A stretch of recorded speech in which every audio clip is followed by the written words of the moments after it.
যেসব নেতার জন্য জান্নাত হারাম। আমানত একটি ব্যাপক শব্দ, যার মধ্যে মানুষের কথাবার্তা, লেনদেন, পরামর্শ, নসিহতসহ সব কাজকর্ম অন্তর্ভুক্ত। এক কথায় মানুষের পুরো জীবনটাই আল্লাহ তাআলার পক্ষ থেকে আমানত। এজন্যই পরকালে প্রতিটি কাজকর্মের হিসাব দিতে হবে। ইসলাম আমানত রক্ষার প্রতি অত্যন্ত জোর তাগিদ দিয়েছে। পবিত্র কোরআনে ইরশাদ হয়েছে, নিশ্চয়ই আল্লাহ তোমাদের নির্দেশ দিচ্ছেন, তোমরা আমানতসমূহ প্রাপকদের কাছে পৌঁছে দাও। সূরা নিসা আয়াত ৫-৮।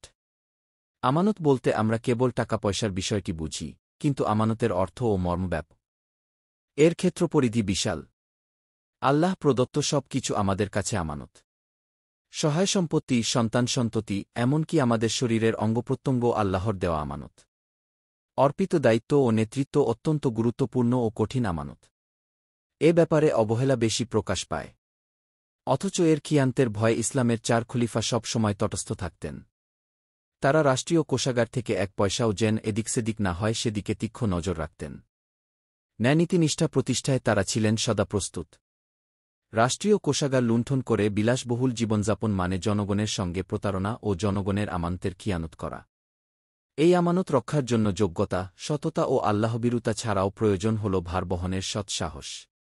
প্রখ্যাত সাহাবী আবু যর গিফারি রাদিয়াল্লাহু আনহু একদিন রাসূলুল্লাহ সাল্লাল্লাহু আলাইহি ওয়াসাল্লামকে বলেন, হে আল্লাহর রাসূল, আপনি কি আমাকে কোনো এলাকার শাসক নিযুক্ত করবেন না?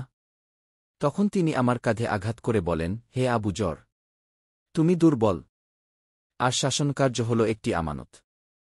নিশ্চয়ই তা হবে কিয়ামতের দিন অপমান ও লাঞ্ছনার কারণ।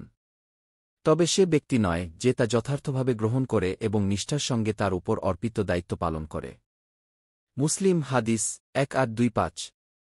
ইসলামে জনগণের সঙ্গে শাসকদের কোমল ব্যবহার করা, তাদের মঙ্গল কামনা করা, তাদের প্রতি স্নেহ পরবশ হওয়ার আদেশ দেওয়া হয়েছে।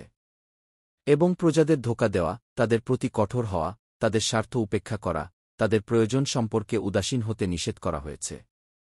আনাস বিন মালিক রাদিয়াল্লাহু আনহু কর্তৃক বর্ণিত, আল্লাহ রাসূল সাল্লাল্লাহু আলাইহি ওয়াসাল্লাম বলেছেন, আল্লাহ তাআলা প্রত্যেক রক্ষককে তার রক্ষণাবেক্ষণ সম্পর্কে এবং প্রত্যেক তত্ত্বাবধায়ক ও অভিভাবককে তার তত্ত্বাবধান ও অভিভাবকত্ব সম্পর্কে প্রশ্ন করবেন।